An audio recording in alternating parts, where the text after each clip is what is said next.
Bueno, quisiera comenzar agradeciendo a los organizadores, tanto del Congreso como del simposio, por darnos la posibilidad de mostrar en qué estamos trabajando. Como bien decía Carlos, vamos a hablar un ratito de lo que es respuesta de cítricos durante estrés biótico generados por bacterias fitopatógenas. Por lo tanto, les quería hacer un breve repaso de lo que es la interacción planta-patógeno, muy rapidito, algo ya vieron ayer en el simposio, en uno de los simposios. Básicamente, un patógeno bacteriano en su camino se puede encontrar con una planta que se denomina hospedadora, que puede ser un blanco posible para infectar. Si esa planta es susceptible, va a ocurrir la enfermedad, el patógeno se denomina virulento, la interacción se denomina de tipo compatible. Si dentro de las plantas hospedadoras se encuentra en su camino con una variedad o un cultivar resistente, o bien se encuentra con una planta que es de tipo no hospedadora, o sea que no sea un blanco posible para infectar, la planta se va a resistir a esa enfermedad, el patógeno se va a denominar virulento, la interacción se define como incompatible. Tanto un tipo de interacción como la otra se pueden estudiar desde el punto de vista de la bacteria, o del patógeno en realidad, de la planta, o de ambos al mismo tiempo. En el caso de los patógenos bacterianos,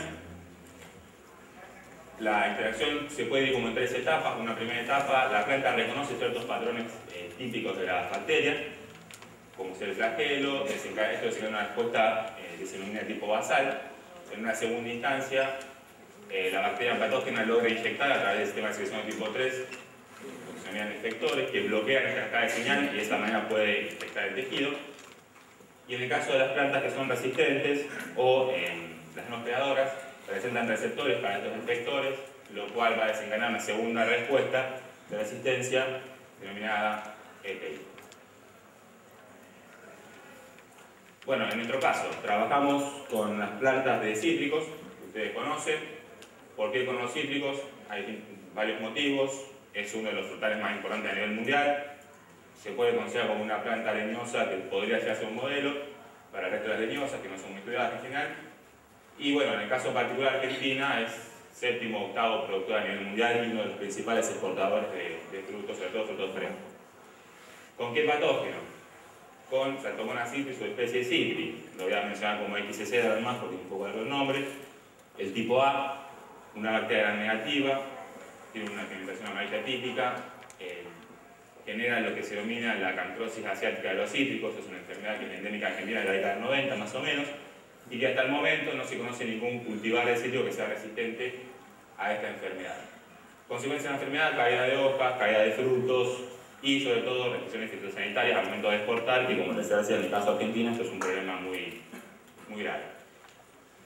A su vez, los métodos de control, además de ser poco eficientes, son costosos, por lo tanto es necesario ir pensando en estrategias alternativas para tratar de darle una solución, un paliativo a esta enfermedad.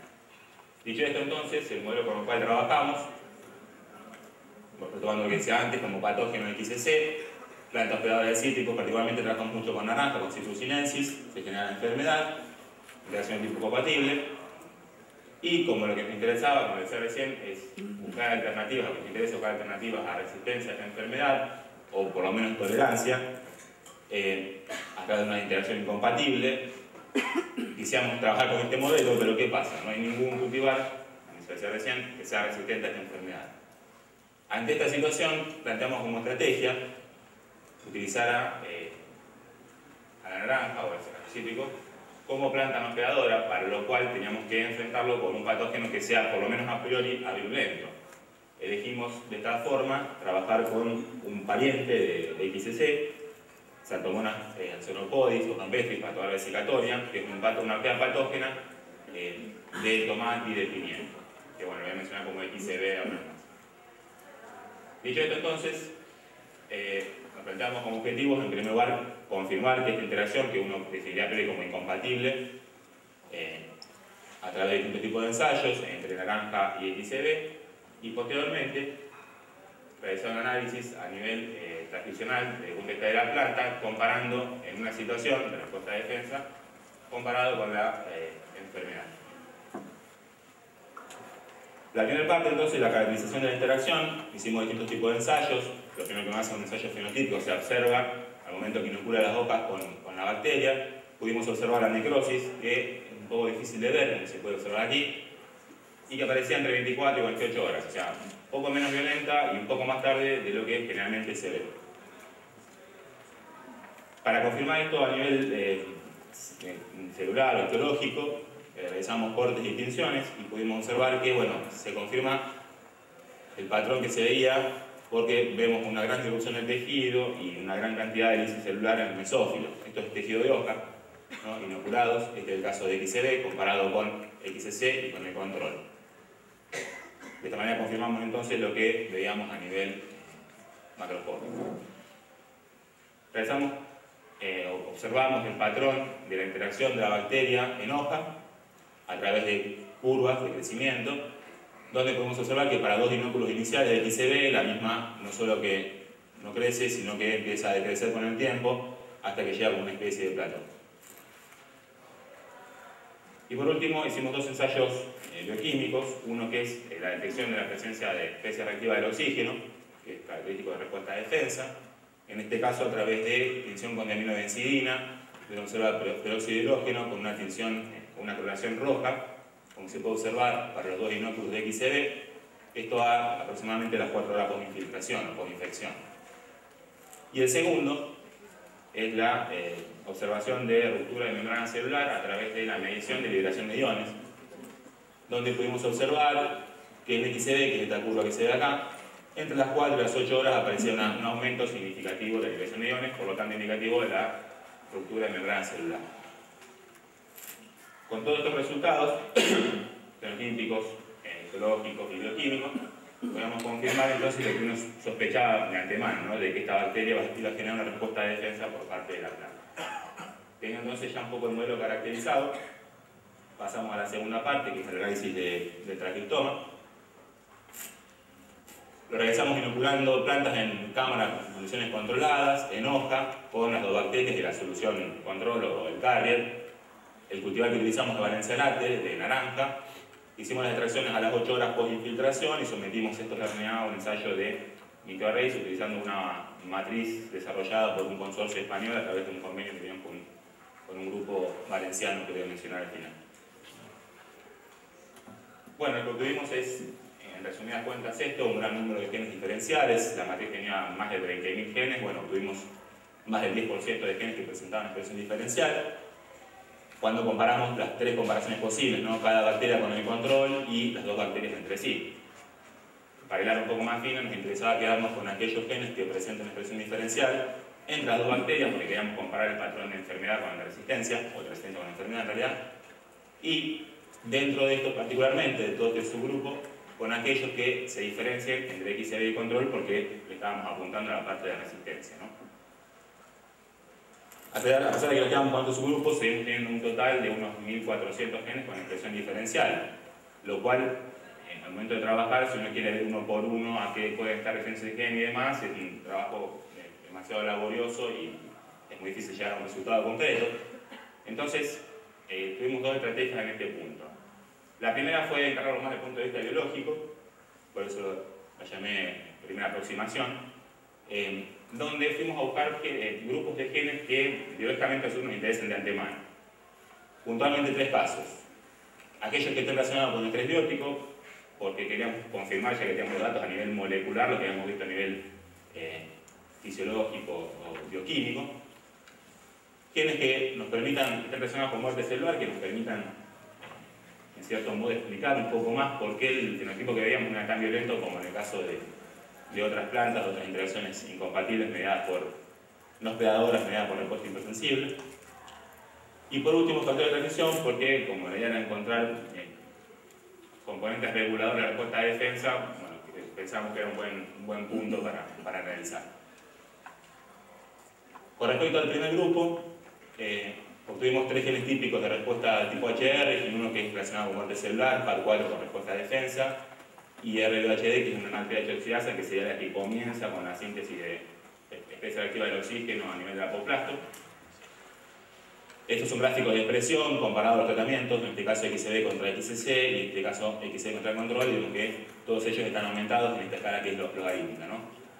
Y por último encontramos un grupo muy importante de proteínas denominadas PDR, porque son relacionadas a patogénesis, todas ellas aumentadas, con lo cual, bueno, nos daban una evidencia a nivel molecular de lo que habíamos visto en los otros casos.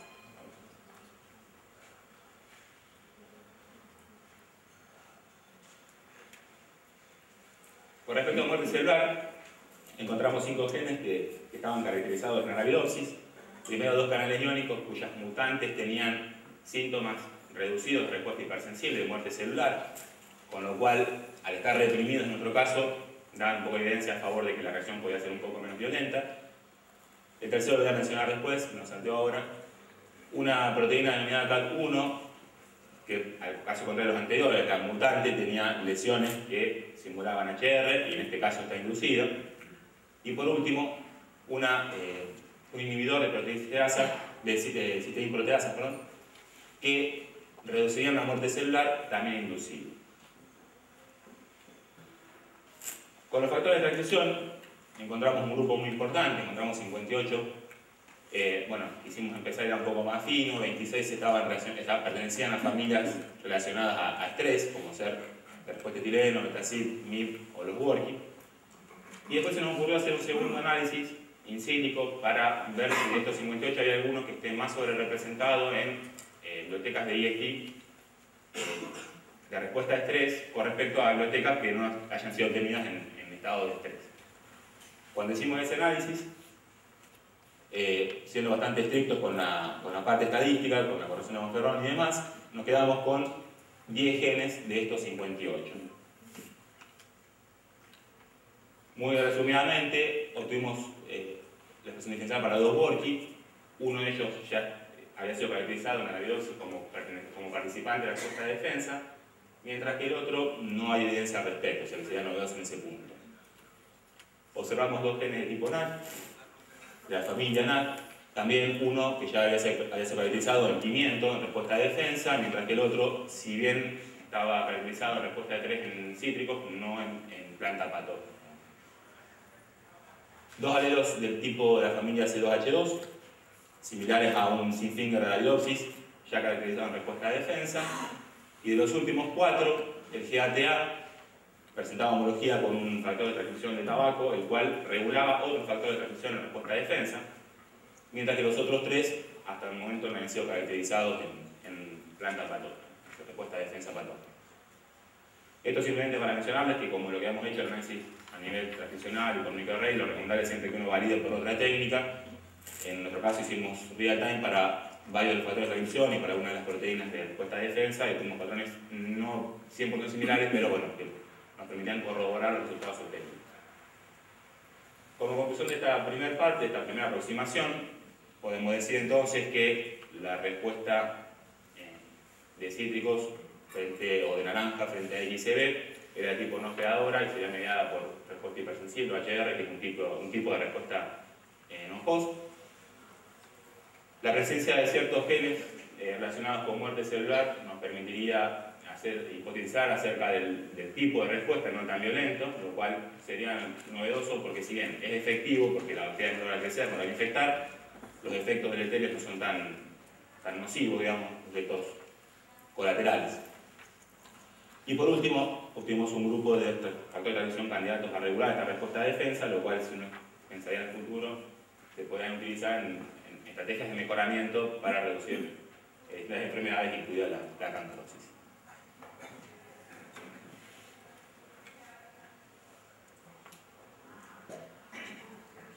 Bueno, retomando los resultados de los arrays, decía que teníamos 1400 genes diferenciales que estaban en los subgrupos que nos interesaban.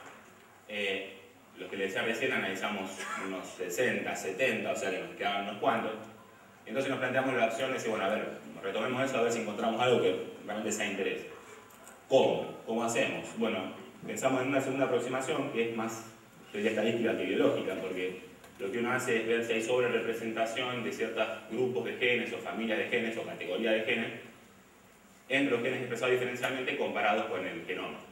Esto, bueno, hablando de los homólogos de Arabidopsis, porque en ese momento no teníamos la clasificación ontológica para cítricos que ya ahora está disponible porque está el genoma, ¿no? Bueno, cuando hicimos ese análisis estadístico, obtuvimos 3 categorías que no incluyeron las anteriores, digamos, donde, bueno, nos resultaba interesante porque los de respuesta a estrés, si bien ya hemos hablando, observando, analizando los de estrés biótico, había muchos de estrés abiótico. Lo más interesante fue la parte de fotosíntesis y también la presencia de procesos de metabolismo secundario. La parte de fotosíntesis, cuando nos ponemos a ver qué pasaba con esos genes en expresión diferencial, pudimos observar, acá está representado el fotosistema 1, el 2, el 1 y la transporte de electrones. Los genes se representan en cuadraditos donde el color indica el nivel de expresión mediante esta escala. El color verde indicaría una represión de esos genes y como podemos observar, la mayoría de los varios genes que observamos con expresión diferencial en fotosíntesis estaban reprimidos en la respuesta de defensa, ¿no? Entonces uno podría suponer una disminución en la fotosíntesis, pero bueno, esto es la expresión de los genes, entonces no nos queríamos quedar con eso solo, para lo cual realizamos un estudio de medida de fotosíntesis fisiológica de fotosíntesis a través de la fluorescencia de clorofila.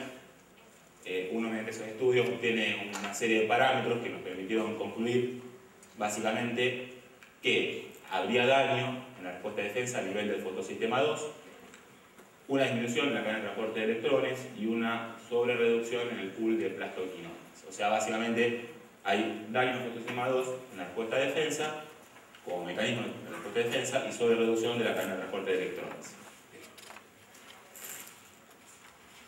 Bien, entonces nos pusimos a estudiar qué pasaba con eso, digamos, con ese daño, y encontramos el trabajo donde se postula, bueno, ya de por sí el daño que se genera en el LHC, en el Light Harvesting Complex, genera especies reactivas del oxígeno que van a formar parte de la respuesta de defensa y la muerte celular, una respuesta hipersensible. En este trabajo lo que planteaban es que la desarticulación de este complejo estaba mediada por una proteína denominada SGR o Stay Protein, cuya mutante permanece verde en senescencia, la caridoxis.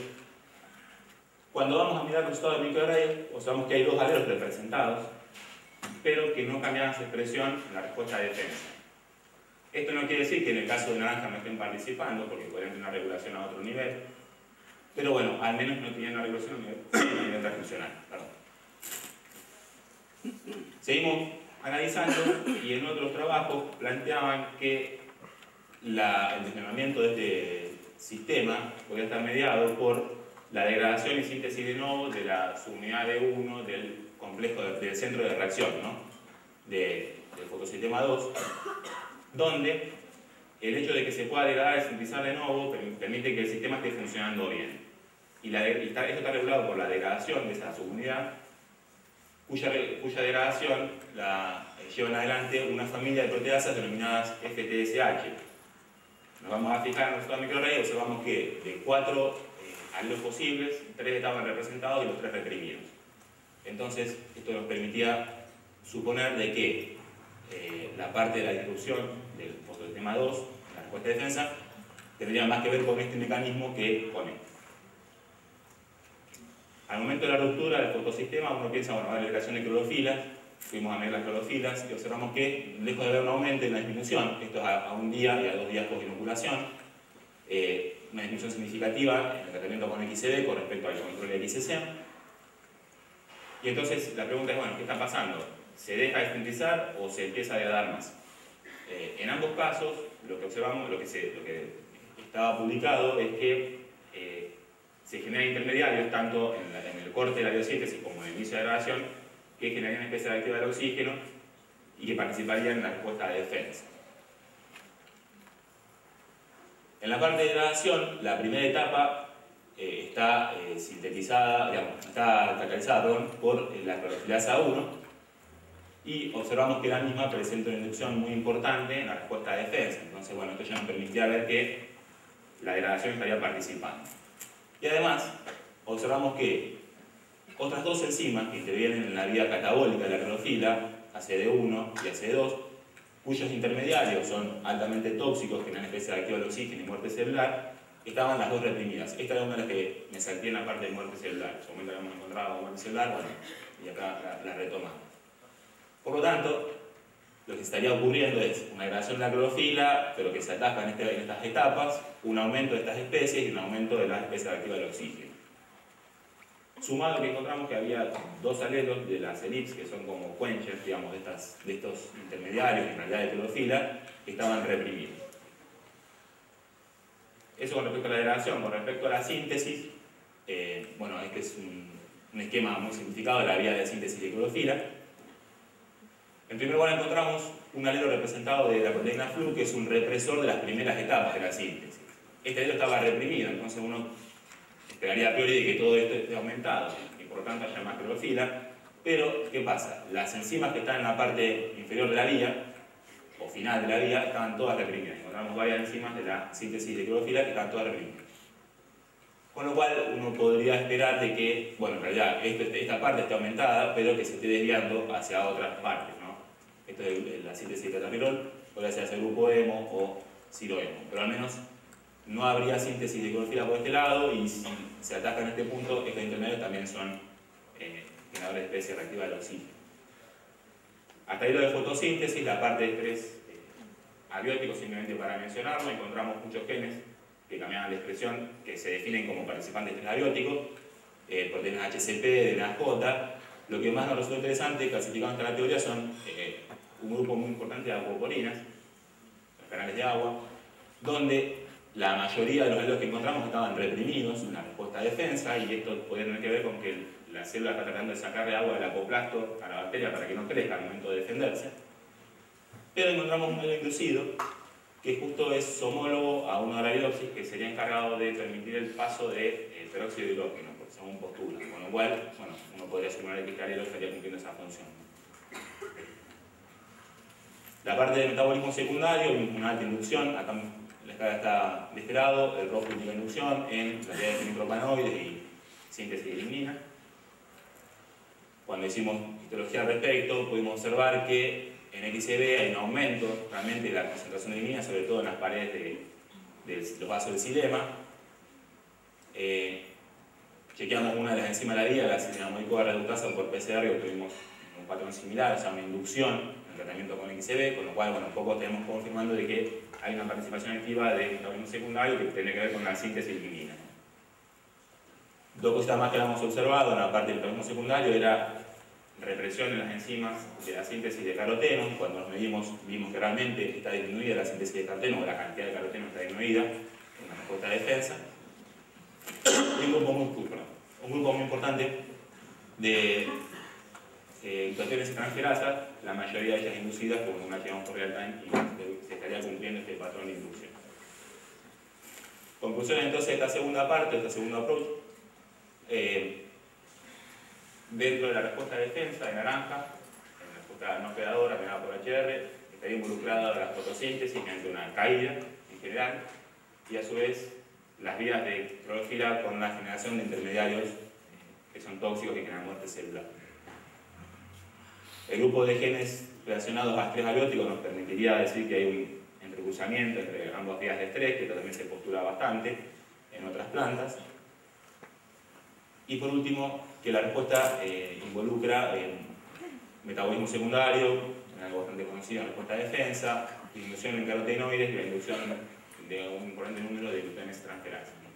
La GST lo tenemos también un poco en carpeta porque estarían disminuyendo el daño que se puede generar por el estrés. Entonces, como vemos que hay poco daño en este caso, bueno, sospechamos que puede tener que ver con la GST.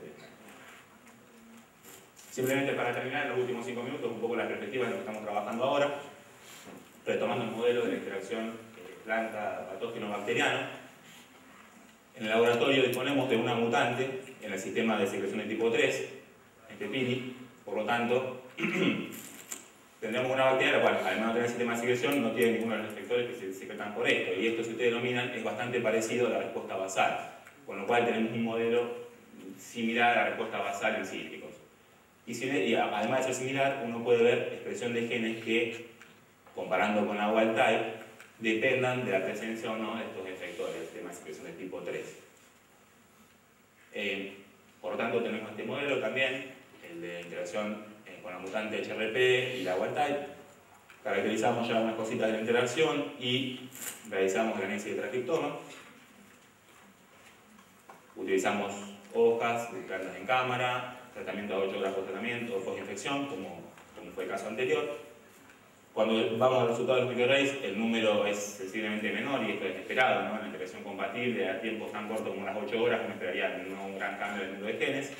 Estamos alrededor de 200 y cuando vamos a los subgrupos que nos interesan, hablamos de 10 o 12.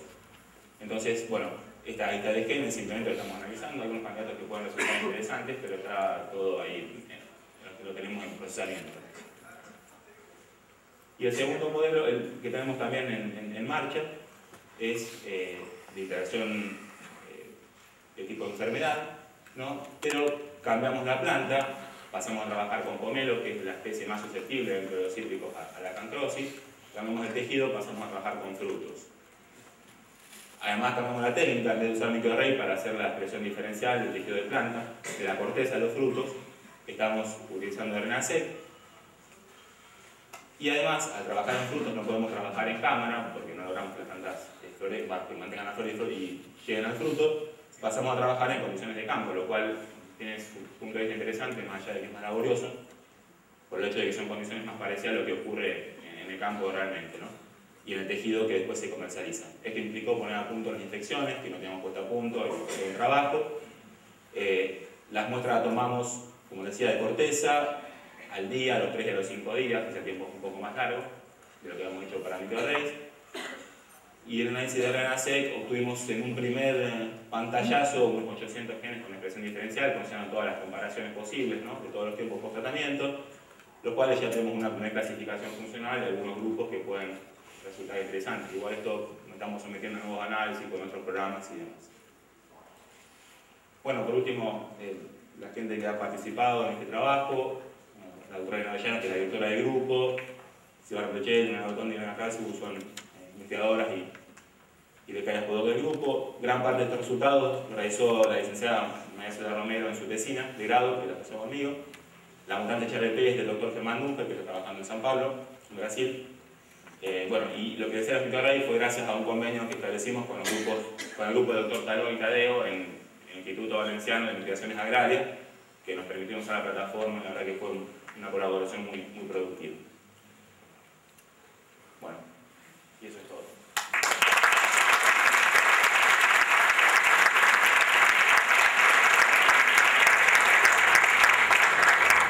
Sí, estamos justo de tiempo, tenemos tiempo para una pregunta o dos si son breves.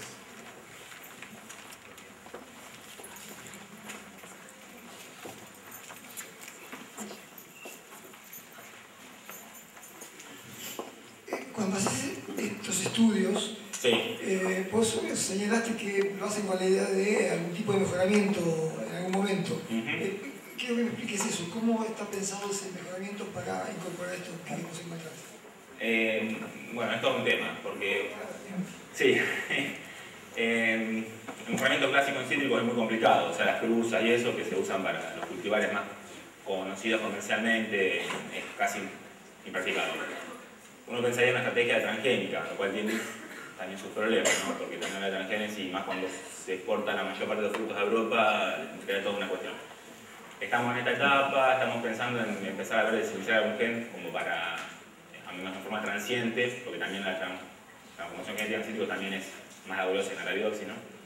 Entonces, queremos ver si iniciar algún gen de forma transiente, ver si realmente tiene un efecto, ¿no? De disminución de la enfermedad, y después de ahí más tenemos cómo podemos seguir trabajando. Uno pensa en una estrategia de transgénesis sería lo más directo, pero bueno, hay que evaluarlo bien porque no tiene sus problemas, ¿no? Así que bueno, estamos bastante iniciando todo esto. La idea es, el objetivo final sería lograr algo que sea más reciente de la enfermedad, pero bueno, estamos bastante iniciando. ¿Alguien quiere hacer alguna pregunta?